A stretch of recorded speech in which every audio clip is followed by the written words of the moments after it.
Hello, welcome to District Spotlight. I am Brianna and I am here with Miss Wanda of Miss Wanda's Hair Salon right there on Georgia Avenue. Miss Wanda, thank you so much for coming. Oh, thank you so much for having me. Lovely. Before, of course, I do my interviews, I have to plug the lovely Listen Vision Studios, home of these lovely studio memberships where you get awesome services for very low prices. You can get so much. There are 3 different levels: silver, gold, and platinum. So make sure you come on in, visit us across the street from Howard University, 2622 Georgia Avenue. So walk on in and just ask about our services. We'll be happy to help you. Now, Miss Wanda. Yes. Okay, so first, I want you to tell us a little bit about your hair salon and how you established yours. Okay. Well, right now we're Wanda's on Seventh, at 1851 Seventh Street Northwest. We've been there for since 2003, but we relocated with new development, and we moved to 2624 Georgia Avenue, right next to Listen Vision. And so now we're back down to 7th Street at 1851 7th Street, where we do full service spa, um, pedicures, manicures, women and men's services. We have the best barbers in town, and we are open 7 days a week, Lovely. And you also specialize in natural hair. especially natural hair. We find more now that more people are going natural, and into more healthier hair. So we definitely do a lot of natural hair now. We do the braiding, pressing curls, blowouts, twist, gel twists, natural twists.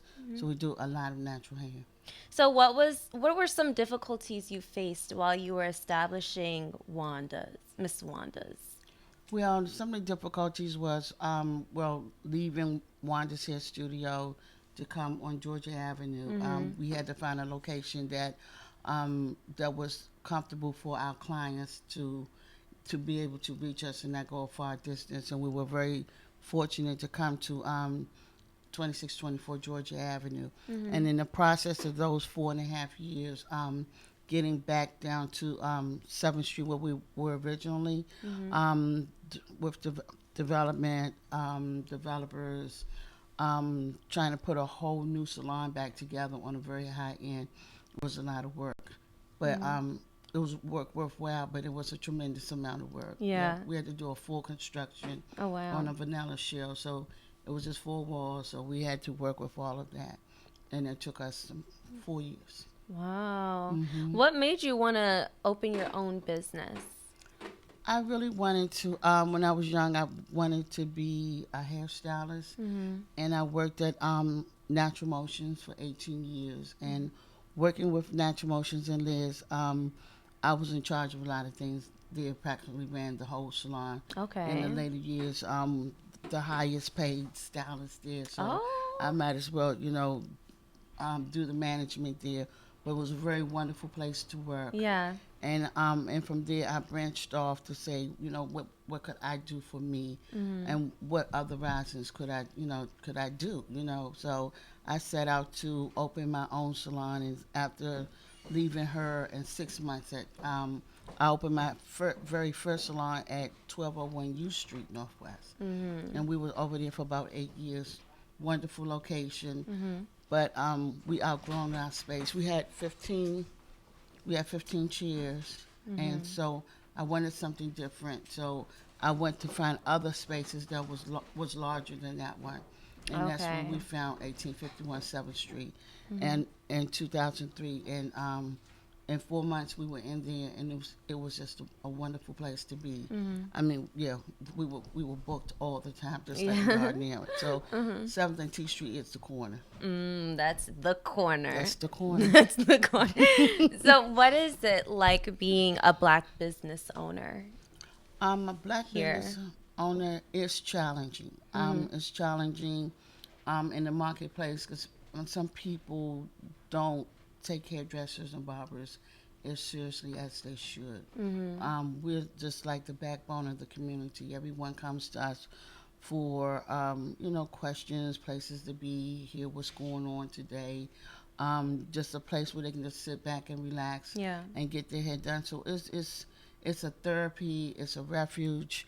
It's an important part of the community, and so it's a very important part of the community. So when people come in our space and they feel comfortable and relaxed, and we see them once, twice Yeah. a week, every 2 weeks, and often, and they bring their children and their family members, that means a lot. It's Um, like a safe haven kind. Very much so, yes. So, but some of the challenges is like it's a lot of work. You have to make sure that your staff is happy, make sure that your clients are happy, you make sure that overhead is met. It can get expensive at times. Sometimes it's not. It fluctuates up and down, but to be able to navigate it like a ship and make sure it sails. Yes. So that's something you've definitely had to take your time to, learn being a business owner. Have you ever found some moments when you're kind of just like, look, I'm about to shut down the shop for the day. Nobody's getting their hair done. Nobody's getting their pedicures. I'm stressed. Never the first day. Never? I love what I do. That's I amazing. love what I do. I love the people. I love the energy.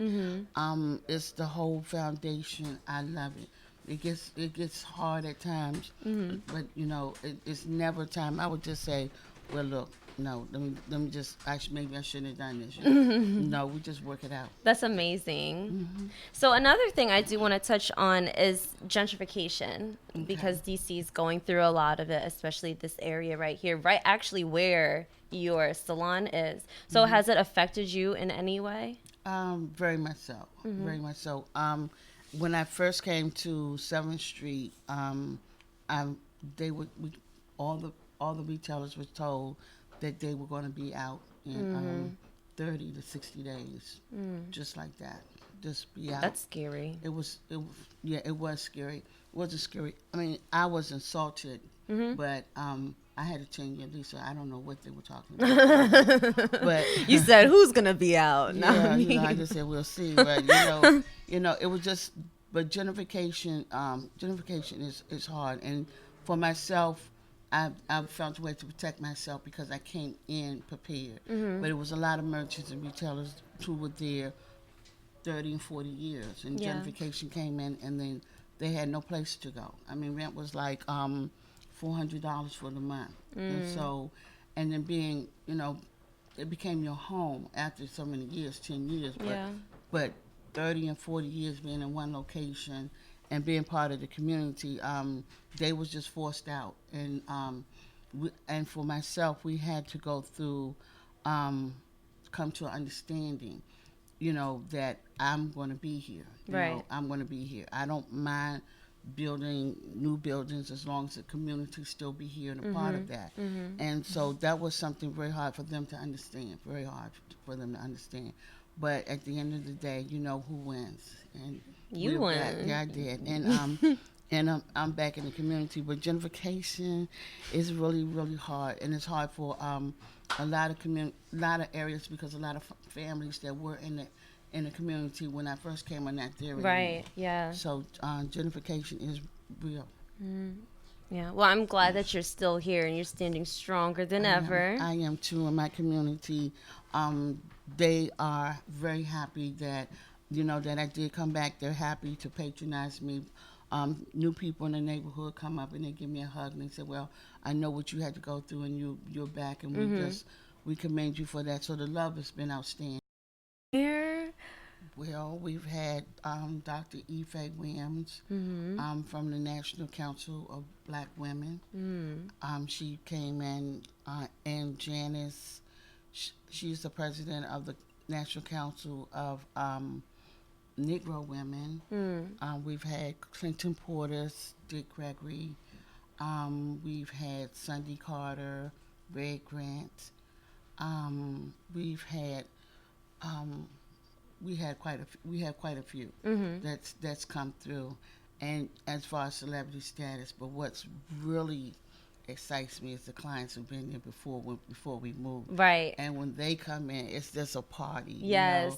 They just so happy to be back home in their salon. And what also is exciting for me is when the little kids has grown up and Miss Wanda, you're back, you're back. Then that melts my heart, you know. Yeah. So it's so like you said, we're always so crowded. We're packed in a salon, but and things that makes me happy is that when Howard students go away and then they come back and Miss Wanda, you're here, you know, and some of the things that they might have remembered me from on Georgia Avenue, 7th Street, their first year of college. Some of them are graduates, and they come back and say, Miss Wanda, I remember when it was 2 floors, but you're back. Yeah. The place is amazing. It is amazing. Oh, thank you. It's so amazing. Thank you so much for that. Yeah, so it's a lot that makes me happy there. Yeah. That's lovely.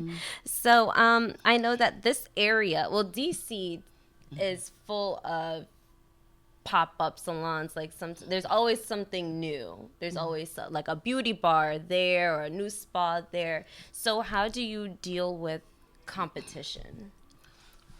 Well, I don't think it's competition out there. I think everybody do their own original thing, right?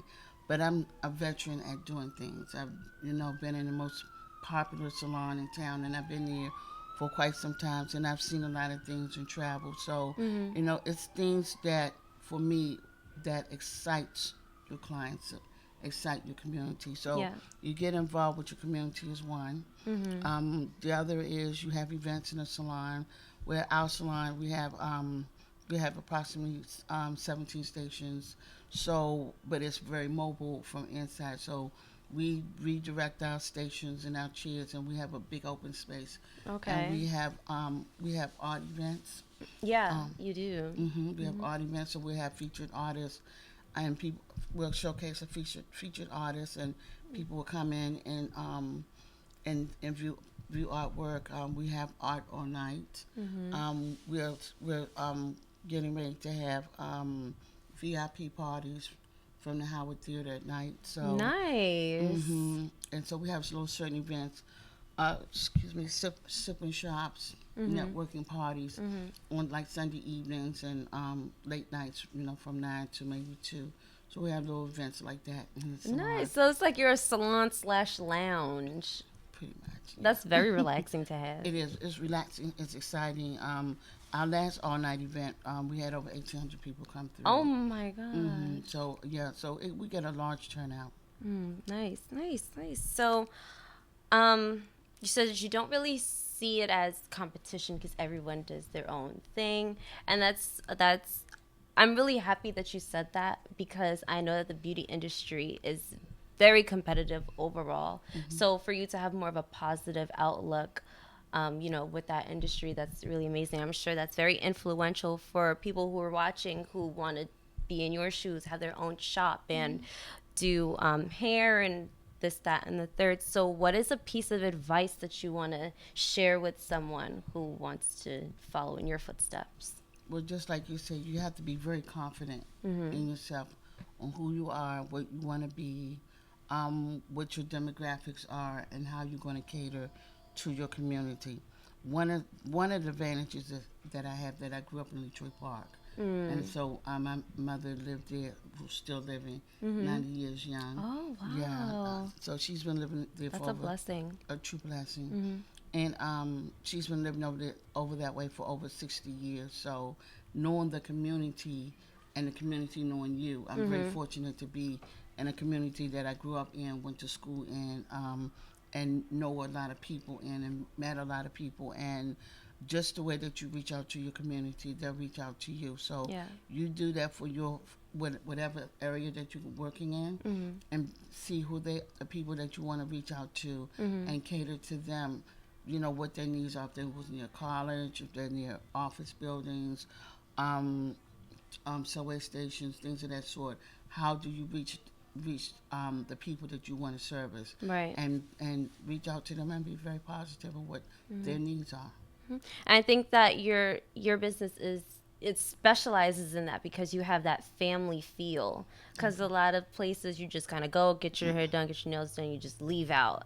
But sometimes people go in there just to chill. And so it's very family oriented, which is really warm and makes people really want to go back. That's important. Even in growing up and when I went to hair salons myself, and how people received me was important. Mm-hmm. And a lot of times you was just the name on the book and the person that pays when they leave. You know, when our clients come in, we greet them.